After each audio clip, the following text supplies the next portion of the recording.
2000년 5월 12일 지구에서 가장 외딴 곳 남극점 아문센 스콧 기지에서 젊은 천체물리학자 한 명이 갑작스레 쓰러졌습니다. 그의 이름은 로드니 데이비드 마크스. 그는 불과 32세의 나이로 원인을 알 수 없는 고통 끝에 숨을 거두었습니다. 인류의 발길이 닿기조차 힘든 남극 한가운데서 발생한 이 비극적인 죽음은 단순한 사고가 아니었습니다. 그의 사망 소식은 곧 전 세계로 퍼져나갔고 그 배경에 대한 수많은 의문이 제기되기 시작했습니다. 왜냐하면 그의 죽음은 평범한 죽음이 아니었기 때문입니다. 그의 사망은 남극이라는 고립된 환경, 그리고 미스터리한 정황들이 얽히고 설켜 한편의 스릴러 같은 의문만을 남겼습니다. 과연 남극의 얼어붙은 땅에서 무슨 일이 벌어졌던 걸까요? 오늘 우리는 남극 최초의 살인 사건으로 불리며 미궁에 빠진 로드니 마크스 의문사 사건의 진실을 파헤쳐 봅니다. 그는 정말 우연한 사고의 희생자였을까요? 아니면 어둠 속에서 누군가의 손에 의해 역사에서 지워진 것일까요? 20여 년이 지난 지금도 로드니 마크스의 죽음은 우리에게 묻고 있습니다. 그날 남극 기지 안에서는 도대체 무슨 일이 있었던 것일까? 사건의 시작은 2000년 5월 11일로 거슬러 올라갑니다. 당시 로드니 마크스는 스미소니언 천체물리 관측소 소속의 호주 천체물리학자로 남극 아문센 스콧 기지에서 근무 중이었습니다. 이 기지는 극지 연구를 위한 최첨단 시설이었지만 동시에 외부 세계와 완벽하게 단절된 고립된 공간이기도 했습니다. 그날 로드니는 기지와 천문대 사이를 걷던 중 몸 상태가 급격히 나빠졌습니다. 그는 극심한 두통과 함께 시야가 흐려지는 시력장애, 그리고 구토를 연이어 호소했습니다. 이러한 증상들은 일반적인 피로나 감기와는 확연히 다른 양상을 보였습니다. 고통은 점점 더 심해졌고 그는 의무실을 3차례나 찾아갔습니다. 하지만 남극 기지의 의무실은 말 그대로 응급처치 수준의 제한된 장비와 약품만을 갖추고 있었을 뿐 질병의 원인을 정확히 진단하고 심도 있는 치료를 할 수 있는 시설이 아니었습니다. 당시 기지 의사였던 로버트 톰스는 그의 증상에 맞는 조치를 시도하며 최선을 다했지만 근본적인 원인을 파악하지 못해 별다른 진전이 없었습니다. 로드니의 상태는 시간이 갈수록 악화되었고 극심한 고통 속에서 36시간 동안 사투를 벌이다가 끝내 기지 동료들이 지켜보는 앞에서 숨을 거두고 말았습니다.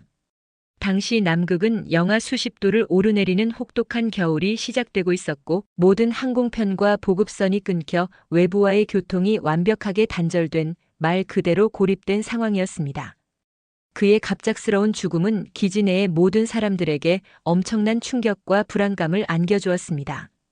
남극의 혹독한 겨울 동안 로드니 마크스의 시신은 특수 제작된 얼음 저장 시설에 보관되었습니다. 이 기간은 약 6개월에 달했습니다.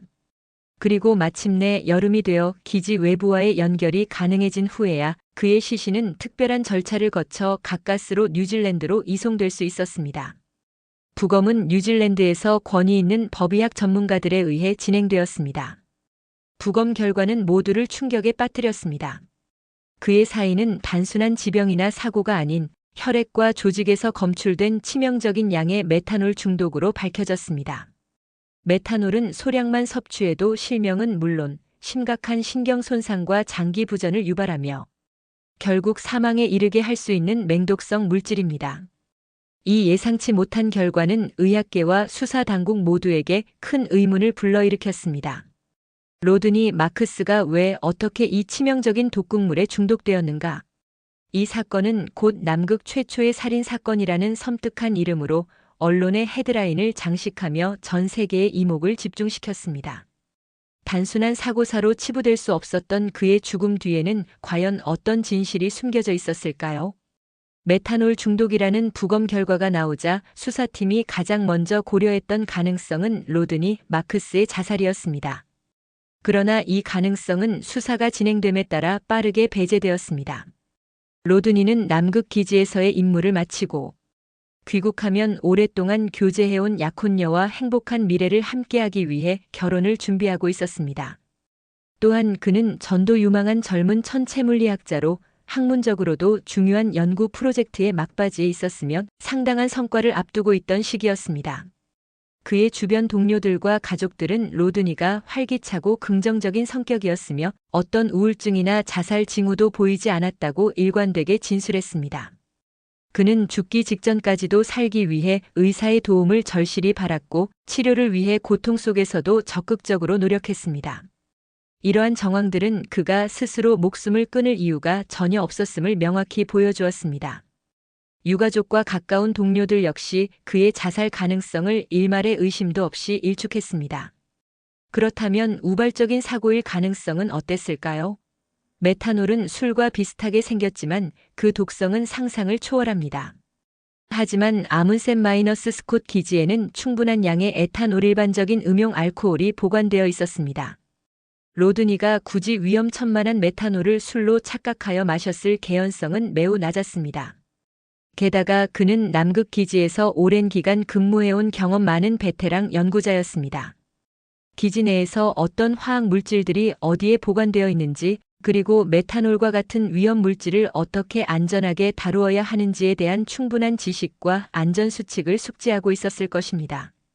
실수로 메탄올을 마셨다는 주장은 그의 전문성과 기지 내의 안전관리 체계를 고려할 때 설득력이 떨어졌습니다. 더욱이 치명적인 양의 메탄올이 우발적으로 몸속에 들어갔다는 것도 쉽게 상상하기 어려운 일이었습니다. 기지 내에서 메탄올은 특정 과학적 실험 용도로만 사용되었으며 일반적인 생활 공간이나 식수 공급 라인에 방치되어 있지 않았습니다. 결국 자살 가능성과 우발적 사고 가능성 모두 낮게 평가되면서 수사팀은 다른 가능성에 주목할 수밖에 없었습니다. 자살도 아니고 우발적인 사고도 아니었다면 논리적으로 남은 가능성은 단 하나였습니다.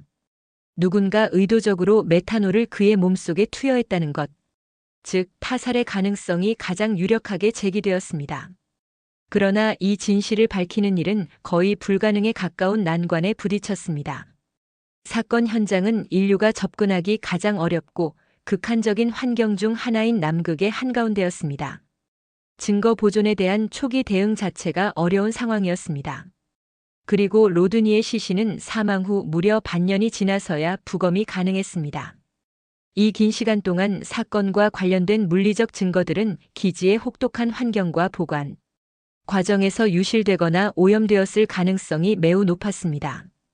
더욱이 남극의 긴 겨울 동안 로드니와 함께 기지에서 생활했던 49명의 연구원과 지원 인력들은 여름이 되자마자 전 세계 각지로 흩어진 상태였습니다. 이들을 다시 찾아내어 사건 당시의 상황을 정확히 재구성하고 진술을 확보하는 것은 거의 불가능에 가까운 일이었습니다. 뉴질랜드 경찰은 이례적으로 이 사건에 대한 수사를 착수했지만 예상대로 엄청난 난관에 부딪혔습니다. 특히 기지 운영을 총괄하는 미국의 국립과학재단 NSF가 그 하청업체인 레이시온레이시아는 수사에 극도로 비협조적인 태도를 보였습니다. 뉴질랜드 경찰의 수석 수사관인 그랜트 워멀드는 언론과의 인터뷰에서 이들의 비협조적인 태도를 강하게 비판하며 불만을 토로했습니다. 워멀드는 로드니가 고의로 메탄올을 마셨을 리 없습니다. 저는 그가 자신도 모르게 섭취했을 가능성이 높다고 생각합니다. 그러나 미국 기관들은 협조하지 않았습니다. 현장에 누가 있었는지조차 알려주지 않았습니다. 솔직히 그 뒤에 뭔가 있다고 생각합니다라고 말하며 강한 의혹을 제기했습니다. 심지어 사건 당시 기지에 상주했던 인원들의 공식적인 명단조차 제대로 공개되지 않아 수사는 벽에 부딪혔습니다. 이 사건은 언론에서 최초의 남극 살인으로 대서특필되며 전 세계적인 관심을 받았지만 실질적인 수사는 진척을 보이지 못했습니다. 사건의 미스터리를 더욱 심화시키는 한 가지 요소는 로드니 마크스의 주치의였던 기지 의사 로버트 톰슨의 행방이었습니다. 그는 로드니의 마지막 순간까지 곁을 지키며 치료를 시도했던 유일한 의학 전문가였습니다.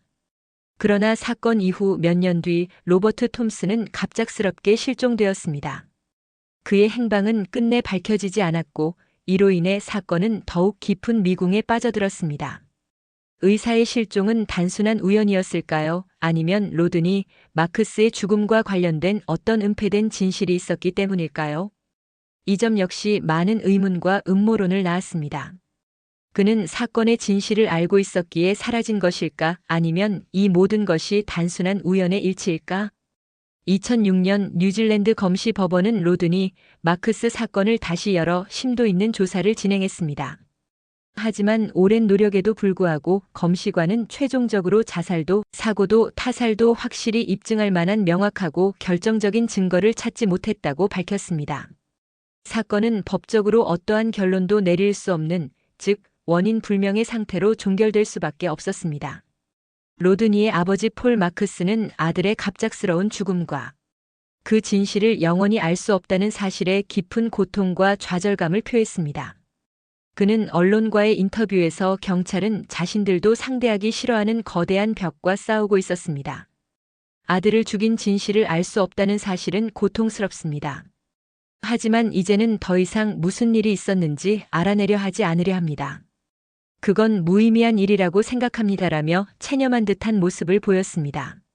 한 아버지의 절규는 사건에 풀리지 않는 미스터리 앞에서 무력한 인간의 모습을 여실히 보여주었습니다. 로드니 마크스 의문사 사건은 단순히 한 개인의 비극적인 죽음을 넘어 극한의 환경에서 벌어진 미스터리한 사건, 그리고 그 진실을 가로막는 국가기관과 거대 기업에 보이지 않는 벽을 보여주는 상징적인 사례로 남아 있습니다. 2000년 5월 남극의 차가운 얼음 아래에서 쓰러진 젊은 과학자. 그의 죽음은 천체 물리학계에 큰 손실이었을 뿐만 아니라 20년이 넘도록 풀리지 않는 미스터리로 전 세계인의 기억 속에 각인되어 있습니다. 그는 정말 우연한 사고의 희생자였을까요? 아니면 어둠 속에서 누군가의 손에 의해 교묘하게 역사에서 지워진 것일까요? 미국 기관들의 납득할 수 없는 비협조적인 태도, 주치의의 갑작스러운 실종, 그리고 끝내 밝혀지지 않은 진실. 이 모든 것들이 한데 얽혀 로드니 마크스의 죽음을 더욱 의문스럽고 섬뜩하게 만들고 있습니다. 우리는 언젠가 그날 남극 기지 안에서 도대체 무슨 일이 있었는지, 그 감춰진 진실의 조각들을 마침내 맞춰볼 수 있을까요? 아니면 이 사건은 영원히 차가운 남극 얼음 아래에 묻힌 채 영원한 미스터리로만 남게 될까요? 이 사건은 우리에게 중요한 질문을 던집니다. 당신은 어떻게 생각하십니까? 로드니 마크스의 죽음은 무엇이었을까요? 그의 마지막 순간 남극 기지에서 벌어진 진실은 무엇이었을까요? 댓글로 자유롭게 의견을 남겨주세요.